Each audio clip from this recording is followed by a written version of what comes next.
So today on Brian's Green Garden, we're taking a special look at cedar bark weaving.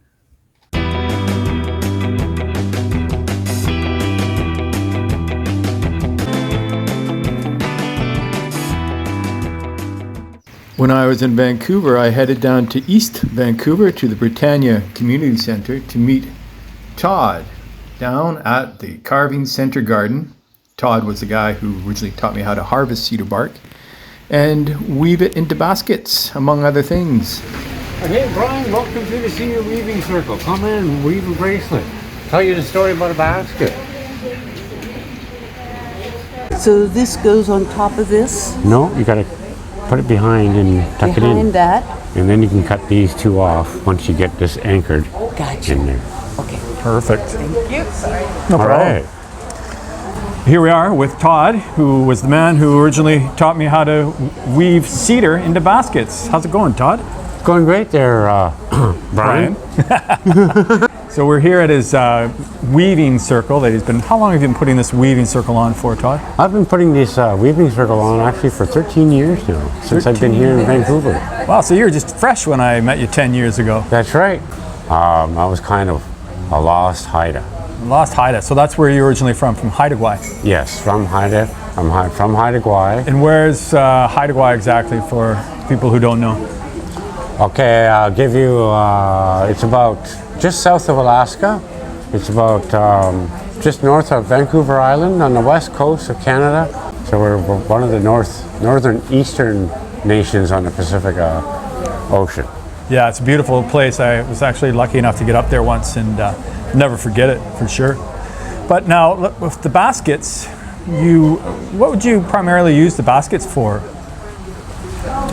Well, one of the stories I teach here at all my weaving circles, all my workshops, I always try to mention the first basket. The reason being, because it teaches us how to get along with each other and how to live in a non-violent manner. And so the first basket was so we can gather more food.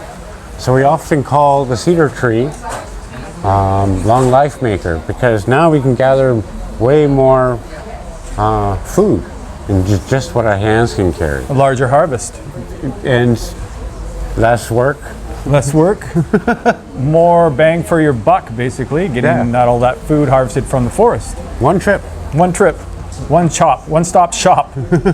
So what's going on here today? You have people and they're weaving, they're not weaving baskets today, they're weaving... Well, today we're weaving bracelets, cedar bark bracelets, and with that message, when they're wearing that bracelet, they're all stating that they're nonviolent, anti-bully, practice nonviolent communication, and always kind and gentle to our sisters and the weaker, younger ones.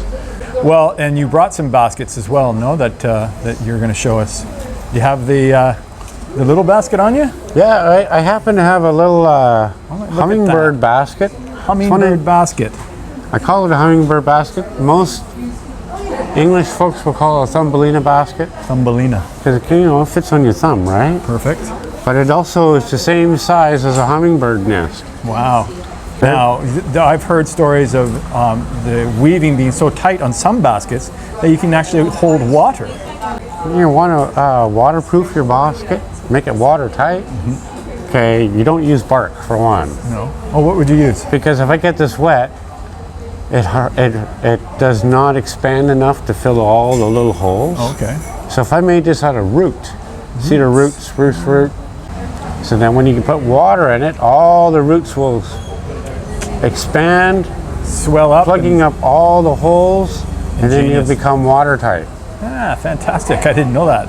Yeah, there's three kinds of cedar. You got the western red here, a lot of it on the coast. You got the yellow cedar here as well, it lives 900 feet above sea level. And then you got the eastern white. The eastern it's just white. the same quality as this, and you find it in Ontario, New Brunswick, and all white the east. cedar. Ah, interesting. Also called common cedar. Common cedar. Todd actually took me and another group of a weaving circle 10 years ago up north to Squamish and taught us how to harvest cedar bark in the bush. Remember, it was raining that day quite heavily. But actually, I'll include a link to that in the video. I uploaded that video about 10 years ago. How to harvest cedar bark Okay, Todd, any last words?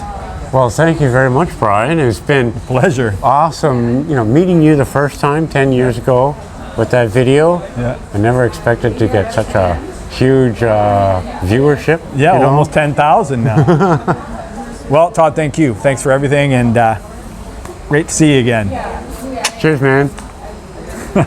Fantastic. That should do it. That should do it. That should do it just fine. You don't have to do too much. No, you don't want too much.